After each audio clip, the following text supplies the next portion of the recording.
السلام علیکم، welcome to قلمدان نوٹ۔ یہ ناول آپ قلمدان چینل پر دیکھ اور سن رہے ہیں۔ ایسے مزے مزے کے ناول سننے اور پڑھنے کے لیے چینل کو سبسکرائب کریں اور گھنٹی کے بٹن کو دبانا نہ بھولیں تاکہ آپ کو ہماری ہر آنے والی نئی ویڈیو آسانی سے مل جائے۔ شکریہ۔ ناول عشق ذات از پلوشا صافی، قسط نمبر 15۔ 2 مہینے بعد۔ یہ 2 مہینے بھی زہیب کے لیے پہلے 2 ہفتوں کے مترادف ہی تھے۔ وہ معمول زندگی میں واپس آنے کی کوشش کر رہا تھا۔ اپنے گھر کے افراد سے اس کی روزانہ بات ہو جاتی تھی، پر اس نے دوبارہ کبھی حارث انکل یا ان کی فیملی کے بارے میں پوچھنے کی ہمت نہیں کی۔ اسے خوف تھا کہ اگر اب کسی نے اسے مسکان کے متعلق کوئی بات بتائی تو وہ پھر آپے سے باہر ہو جائے گا۔ ان 2 مہینوں کی کوشش ضائع چلی جائے گی۔ اس نے اپنے دل پر پتھر باندھ لیے تھے کہ اب اسے مسکان کو کبھی یاد نہیں کریں گے۔ ہاں، البتہ اس کے لیے دعا ضرور کرتا کہ وہ جہاں بھی رہے، جس کے ساتھ بھی رہے، خوش رہے۔ اپنے روٹین کے مطابق اس نے یونیورسٹی اور لائبریری جانا شروع کر دیا تھا، پر اب اس کے ساتھ کوئی دوست نہیں ہوتا تھا۔ وہ بالکل تنہا ہو کر رہ گیا تھا۔ یونیورسٹی سے لائبریری اور لائبریری سے رات دیر تک کسی اکیلی جگہ پر خالی ذہن بیٹھے رہنا اور پھر گھر جانا، یہی اس کے معمولات بن گئے تھے۔ اس رات وہ جلدی آ گیا تھا۔ اس وقت سب کھانے سے فارغ ہو گئے تھے اور وہ فاروق کے ساتھ لاؤنج میں بیٹھا چائے پی رہا تھا۔ بچے بھاگ دوڑ میں لگے تھے، لیکن اب اس سے بچوں کے شور سے چڑ نہیں ہوا کرتی تھی۔ یہی عمر ہوتی ہے کھیل کود کی۔ بڑے ہو کر تم زندگی ایک سے بڑھ کر ایک تکلیف دیتی ہے۔ اس نے چائے پیتے ہوئے سوچا۔ شیزا کوفت کے عالم میں زور سے برتن پٹکتی کچن میں لگی تھی۔ اس نے سوچا شاید فاروق بھائی سے کوئی جھگڑا ہوا ہے۔ صبح مسز رچرڈ نے بتایا تم رات 3 بجے گھر آئے تھے۔ دیکھو زہیب، یہ شریفوں کی سوسائٹی ہے، یہاں یہ سب پسند نہیں کیا جاتا۔ سب منفی اثرات مرتب کر رہے ہیں تمہارے بارے میں۔ اس نے اپنے اسی انداز میں کوئی تمہید باندھے بغیر کہا۔ فاروق اپنی بیوی کے رویے پر شرمندہ ہو گئے۔ مسز رچرڈ کو اتنی رات گئے میری جاسوسی کرنے کے علاوہ کوئی اور کام نہیں ہے؟ زہیب نے بھی اسی سپاٹ انداز میں کہا۔ تو غلط کیا کہا ہے؟ اگر تمہیں یہاں رہنا ہے تو وقت پر گھر آنا ہوگا۔ پتہ نہیں کہاں آوارہ گردی کرتے رہتے ہو۔ میرے بچوں کی تربیت پر غلط اثر پڑے گا۔ اس نے تیش میں بچوں کی جانب دیکھ کر کہا، جو اپنی امی کو اتنا تیز بولتے سن کر خاموشی سے بیٹھ گئے تھے۔ ابھی کون سی اچھی تربیت دے رہی ہیں آپ؟ زہیب بھی اپنے اداب اور تمیز کو بالائے طاق رکھ کر یکٹک جوابی کارروائی کرتا رہا۔ آپ دیکھ رہے ہیں یہ کس طرح مجھ سے زبان لڑا رہا ہے؟ اب کی بار شیزا نے فاروق پر وار کیا اور افسوس سے سر جھٹکا۔ شیزا تم اندر جاؤ، میں بات کرتا ہوں۔ وہ اس کے پاس آیا اور شیزا کے کندھے کو تھپکتے ہوئے کہا، آپ کو صرف باتیں کرنی ہی آتی ہیں، ہمیں تو بتایا جاتا تھا کہ آپ کو بہت اچھا کاروبار ہے، بڑا عالیشان گھر ہے۔ اس نے ہاتھ اٹھا کر چاروں طرف اشارہ کیا۔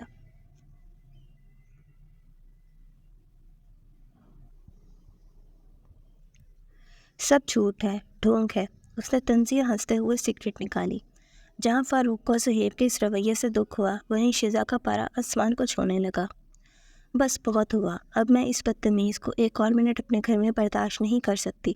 اس نے انگلی اٹھا کر تنبیہ کرتے ہوئے کہا اور زہیب مزے سے سر اوپر کیے ہوئے ہوا میں دھواں اڑاتا رہا۔ شیزا رہنے دو، اس وقت اپنے ہوش میں نہیں ہے۔ فاروق شیزا کو کمرے کے اندر لے جانے لگا۔ فاروق، اس کی وجہ سے ہماری سوسائٹی میں بدنامی ہو رہی ہے، میرے گھر کا سکون غارت ہو رہا ہے۔ آپ پر اپنے چچا کے احساس ہوں گے جس کی وجہ سے آپ ان کے لاڈلے کو کچھ کہہ نہیں سکتے، لیکن مجھ پر نہیں۔ نکالے اسے میرے گھر سے۔ وہ اب رونا شروع ہو گئی تھی اور فاروق اسے چپ کروانے کی کوشش کر رہا تھا۔ زہیب سگریٹ بجھاتا اپنے کمرے میں چلا گیا۔ 10 منٹ بعد وہ اپنا بیگ اٹھائے کمرے سے باہر آیا۔ شیزا اور فاروق اس وقت لاؤنج کے صوفے پر بیٹھے تھے اور بچے اپنے کمرے میں چلے گئے تھے۔ زہیب کے ہاتھ میں بیگ دیکھ کر فاروق ہڑبڑا کر اس کے پاس آیا اور شیزا چپ چاپ ہاتھ باندھے بیٹھی بالکنی سے باہر برستی بارش کو دیکھ رہی تھی۔ فاروق اسے گھر چھوڑ کر جانے سے روکنے کی کوشش کرتا رہا، لیکن وہ فاروق کی ایک بھی سنے بغیر گھر سے نکل گیا۔ 2 گھنٹے سڑک پر بے بسی سے پھرتے رہنے کے بعد وہ پوری طرح سے بارش میں بھیگا ہوا ایک دروازے کے آگے کھڑا تھا۔ کچھ جھجکتے ہوئے اس نے دستک دی۔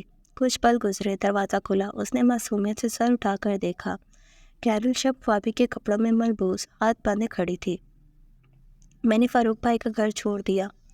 رات کو اس وقت میں پاپا سے الگ اپارٹمنٹ کے پیسے نہیں منگوا سکتا۔ ڈیوڈ کو کال کی تھی، اس نے اٹھایا نہیں۔ شاید وہ مجھ سے اب تک ناراض ہے۔ تم 2 دن کے لیے میرا سامان اپنے پاس رکھ لو گی پلیز؟ تب تک میں اپنے رہنے کا بندوبست کرتا ہوں۔ اس نے رداعت سنا کر پوری امیدی سے کیرل کو دیکھا۔ وہ سر کو ہمبش دیتی سامنے سے ہٹ گئی اور سنجیدہ انداز سے اسے اندر آنے دیا۔ وہ بیگ گھسیٹتا ایک بیڈ روم پر مشتمل اس لاؤنج میں داخل ہوا اور ایک کونے میں بیگ کھڑا کر کے واپس مڑا۔ کیرل اب بھی ہاتھ باندھے دروازے کے پاس سپاٹ تاثرات بنائے کھڑی تھی۔ زہیب چلتا ہوا اس کے پاس آیا اور کیرل کے آمنے سامنے کھڑے ہو کر سر جھکا دیا۔ میں اپنے سلوک کے لیے شرمندہ ہوں کیرل۔ ان دنوں میں بہت شکست خوردہ تھا، بہت مایوس تھا، ڈپریشن کا شکار تھا، اس لیے سارا غصہ تم پر اتر گیا۔ پلیز مجھے معاف کر دینا۔ وہ یہ کہہ کر زخمی سا مسکرایا اور دروازے کی طرف بڑھ گیا۔ کیرل کو وہ آج کوئی اور ہی زہیب لگا تھا۔ زہیب، اس نے زہیب کو مخاطب کیا۔ وہ دروازے پر رک گیا۔ تم پوری طرح بھیگ گئے ہو، بارش کے رکنے تک یہاں ٹھہر سکتے ہو۔ یہ کہتے ساتھ وہ زہیب کا جواب سنے بغیر اوپن کچن میں چلی گئی اور 2 مگ نکال کر کافی بنانے لگی۔ کیرل ماں باپ کی علیحدگی کے بعد سے اکیلی رہتی تھی۔ کچھ عرصہ قبل تک وہ جینیفر کے ساتھ ہاسٹل میں رہتی تھی اور اب اس ایک بیڈ روم کے کرائے کے گھر میں۔ زہیب دروازہ بند کے گھر کے اندر آیا اور اپنا سوٹ کیس کھول کر خشک کپڑے نکالے۔ جب تک وہ واش روم سے کپڑے تبدیل کر کے باہر آیا، کیرل کافی بنا چکی تھی۔ وہ اس کے پاس آ کر صوفے پر بیٹھ گیا اور اپنے کافی کا مگ اٹھا کر پینے لگا۔ دونوں کے بیچ کی خاموشی کے بادل کی گرج کی آواز توڑتی اور پھر خاموش چھا جاتی۔ اس نے چپ چاپ اپنے کافی ختم کی اور جانے کے لیے اٹھا۔ بادل برس برس کر خالی ہو چکے تھے۔ آسمان روشن ہو گیا تھا۔ کیرل نے اسے دوبارہ روکنے کا نہیں کہا۔ وہ زہیب کے ساتھ دروازے تک آئی۔ شکریہ کیرل، تم بہت اچھی ہو، تم نے واقعی ہمیشہ میرا ساتھ دیا ہے، اس نے دروازے کے پاس کھڑے ہو کر سنجیدگی سے کہا۔ کیرل صرف مسکرا دی اور دروازہ بند کر دیا۔ نوٹ: یہ ناول آپ قلم دان چینل پر دیکھ اور سن رہے ہیں۔ ایسے مزے مزے کے ناول سننے اور پڑھنے کے لیے چینل کو سبسکرائب کریں اور گھنٹی کے بٹن کو دبانا نہ بھولیں تاکہ آپ کو ہماری ہر آنے والی نئی ویڈیو آسانی سے مل جائے۔ شکریہ۔ اس وقت وہ لندن پل کی سیڑھیوں پر بیٹھا تھا جب اس نے اپنے پاس کسی کو بیٹھتے محسوس کیا۔ کیسے ہو زہیب؟ اس نے ساتھ بیٹھ کر زہیب کے کندھے کو تھپکتے ہوئے کہا۔ ٹھیک ہوں بھائی، آپ کیسے ہیں؟ اس نے نرمی سے کہا۔ میں تو ٹھیک ہوں، پر تمہارے ساتھ کیا چل رہا ہے؟ میرا فون نہیں اٹھا رہے تھے۔ تمہارے یونیورسٹی کے وہاں سے پتہ چلا تم 1 ہفتے سے یونیورسٹی بھی نہیں گئے ہو۔ ڈیوڈ سے پوچھا، پر اسے بھی تمہاری کوئی خبر نہیں تھی۔ وہ سانس لینے کو رکا۔ اس نے زہیب کو دیکھا، وہ سر جھکائے اس کی بات سن رہا تھا۔ تو وہ پھر سے گویا ہوا۔ میرا ایک دوست ہے پاکستان سفارت خانے میں، اس کی مدد سے پولیس نے تمہارا نمبر ٹریس کروایا تو جا کر تمہاری لوکیشن معلوم ہوئی، اور یہاں آ کر دیکھ رہا ہوں تمہاری یہ حالت ہے۔ اس نے زہیب کے سامنے پڑا سگریٹ کی راکھ کی طرف اشارہ کیا۔ زہیب ابھی بھی خاموش رہا۔ فاروق نے اس کے ہاتھ کو ہمدردی سے دبایا۔ اگر میری جگہ عثمان ہوتا تو کیا تم اس سے بھی اپنی پریشانی شیئر نہیں کرتے؟ میرے لیے تو تم چھوٹے بھائی کے جیسے ہی ہو، پر شاید تم مجھے اپنا نہیں مانتے۔ فاروق نے افسوس سے سر جھٹکا۔ کیا آپ کو پیار میں کبھی دھوکہ ملا ہے؟ اس نے سامنے دیکھتے ہوئے پوچھا۔ فاروق ہلکا سا مسکرایا۔ تو یہ بات ہے زہیب، مجھے پیار کا تو نہیں پتہ، لیکن زندگی سے بہت دھوکے ملے ہیں۔ تم نے میرے بارے میں جو کہا سچ کہا۔ تم جان گئے ہو یہاں ایک پائی کمانا بھی کتنا مشکل ہے، لیکن میں نے ہار نہیں مانی۔ میں آج سے 10 سال بعد خود کو اسی مقام پر دیکھتا ہوں جس کا تم نے سن رکھا ہے، اور اس کے لیے محنت بھی کر رہا ہوں۔ جب نے سگریٹ سلگائی تو فاروق نے اس کے ہاتھ سے لے کر اپنے لبوں میں دبایا۔ زہیب اسے دیکھ کر مسکرایا اور اپنے لیے دوسرا سلگایا۔ زندگی کسی کے لیے نہیں رکتی، وقت کسی کے جانے سے تھم تو نہیں جاتا، کبھی بھی دوسرا راستہ کھلے بغیر پہلا بند نہیں ہوتا۔ تمہاری زندگی میں اگر محبت کا راستہ بند ہوا ہے، پر کیریئر کا راستہ تو کھلا ہے نا؟ زہیب یکٹک اسے دیکھے جا رہا تھا۔ تم اس وقت اپنا سارا دھیان صرف پڑھائی پر لگاؤ، اس کو حاصل کرو جس کے لیے تم یہاں آئے ہو۔ کسی ایک حادثے کی وجہ سے انسان جینا تو نہیں چھوڑ دیتا۔ میرا تمہیں یہی مشورہ ہے کہ وقت سے ساتھ چلنا سیکھو اور کبھی بھی ہار نہیں ماننی چاہیے۔ باقی تم سمجھدار تو ہو ہی۔ اس نے اپنی بات مکمل کر کے زہیب کو دیکھا۔ زہیب نے رخ پھیرتے ہوئے لمبی سانس لی۔ شکریہ بھائی، میں کوشش کروں گا۔ اور اس دن کے اپنے برتاؤ کے لیے آئی ایم سوری، اس نے سنجیدگی سے کہا۔ چلو اب گھر چلتے ہیں، اس نے اس کے گرد بازو مائل کرتے ہوئے کہا۔ نہیں، میں یہی ٹھیک ہوں، اس نے اسپارٹ انداز میں کہا۔ ضد مت کرو صہیب، میں نے شیزا سے بات کی ہے، اس نے خود مجھے تمہیں ساتھ لانے کو کہا ہے، آج تو میری بات مان لو۔ زہیب اضطراب میں مبتلا ہوا۔ چلو بھی یار، اتنے دنوں سے میرے بچوں نے کسی کو تنگ نہیں کیا، بور ہو گئے ہیں، فاروق نے شرارتی انداز میں آبرو اچکا کر کہا۔ دونوں ایک ساتھ ہنسنے لگے۔ سامان کہاں ہے تمہارا؟ فاروق نے اٹھتے ہوئے پوچھا۔ کیرل کے گھر پر، اس نے فاروق کے ساتھ چلتے ہوئے کہا۔ کیرل، جھگڑا ختم ہو گیا تم دونوں کا؟ اس نے حیرت سے پوچھا۔ زہیب نے اسبات میں سر ہلایا اور فاروق کے ساتھ کار میں بیٹھ گیا، اور فاروق اس کا سامان اٹھانے کار کیرل کے گھر کے راستے پر لے آیا۔ جیسے کہتے ہیں وقت کے ساتھ ساتھ زخم بھر جاتے ہیں، زہیب کے دل کے زخم بھر تو گئے تھے، لیکن کسی نہ کسی کونے میں تکلیف آج بھی اٹھتی تھی۔ وقت گزرنے کے ساتھ اس کی شیزا اور بچوں کے ساتھ بھی تعلقات اچھے ہو گئے تھے۔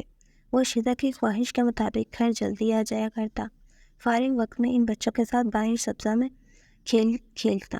یونیورسٹی اور لائبریری کے علاوہ اس نے فاروق کی مدد سے ایک بیکری میں سیلز مین کی نوکری کرنا شروع کر دی۔ ڈیڈ اور عثمان بھائی نے اس کو زیادہ پیسے بھیجنے کی پیشکش کی، لیکن زہیب نے منع کر دیا۔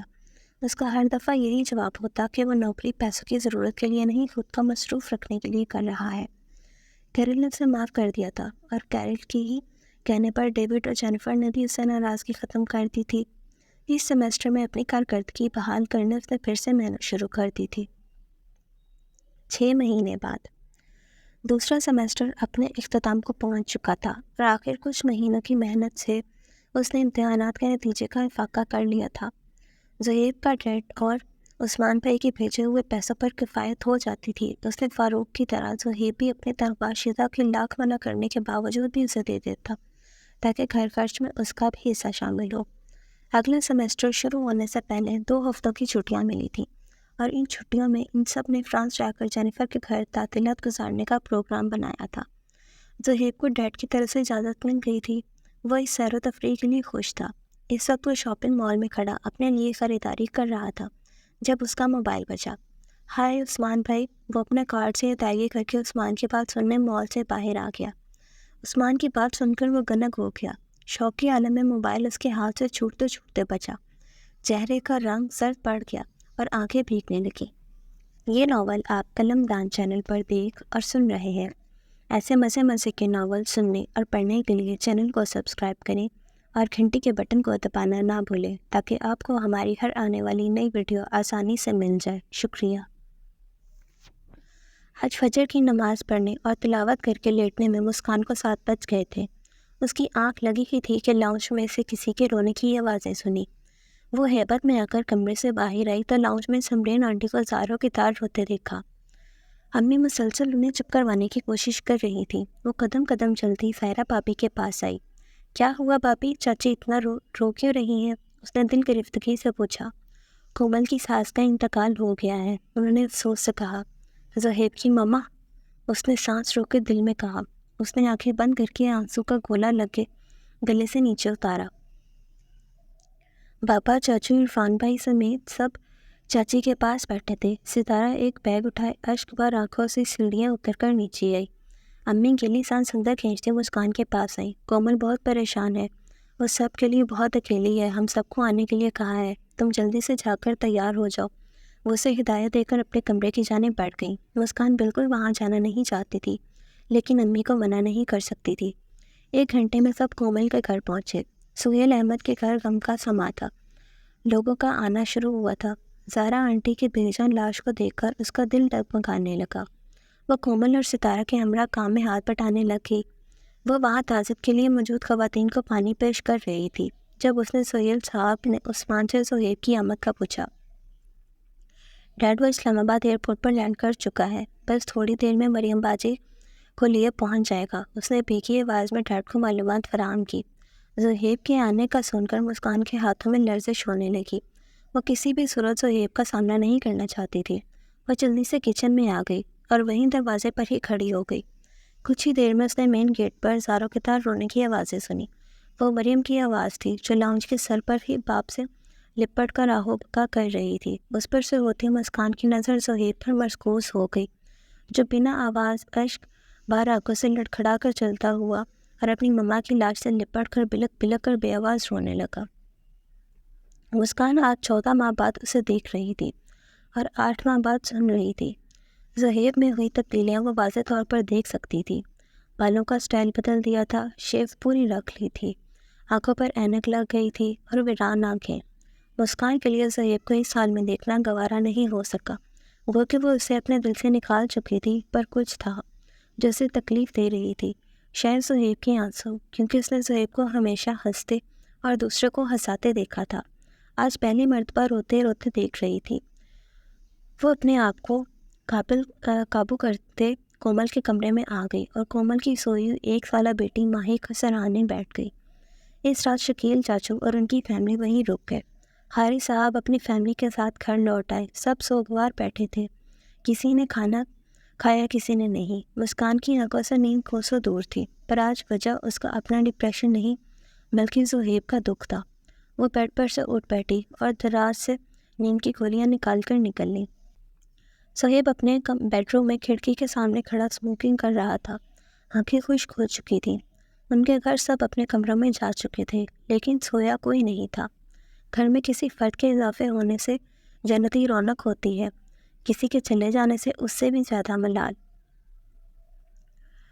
عثمان کے ساتھ کومل تھی اور ڈیڈ کے پاس مریم۔ اس وقت سب سے زیادہ اکیلا ایک زہیب ہی تھا۔ جس تنہائی اور اندھیرے میں اس نے اتنے مہینوں سے سکون ملتا تھا، آج اچانک اسے خوف آ رہا تھا۔ وہ کھڑکی سے ہٹا اور کمرے سے باہر آ گیا، سیڑھیاں اتر کر نیچے آیا اور ڈیڈ کے کمرے میں داخل ہو گیا۔ ڈیڈ اکیلے بیٹھے چھت کو تاک رہے تھے۔ مریم اپنے بچوں کے پاس چلی گئی تھی۔ وہ چھت سے آیا اور ان کی گود میں سر چھپائے لیٹ گیا۔ اس کا دل پر آنے لگا اور ڈیڈ اپنے آنسو چھپاتے اپنے سب سے چھوٹے بیٹے کو دلاسا دینے لگے۔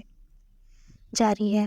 Must like the videos and subscribe my channel and don't forget to press the bell icon.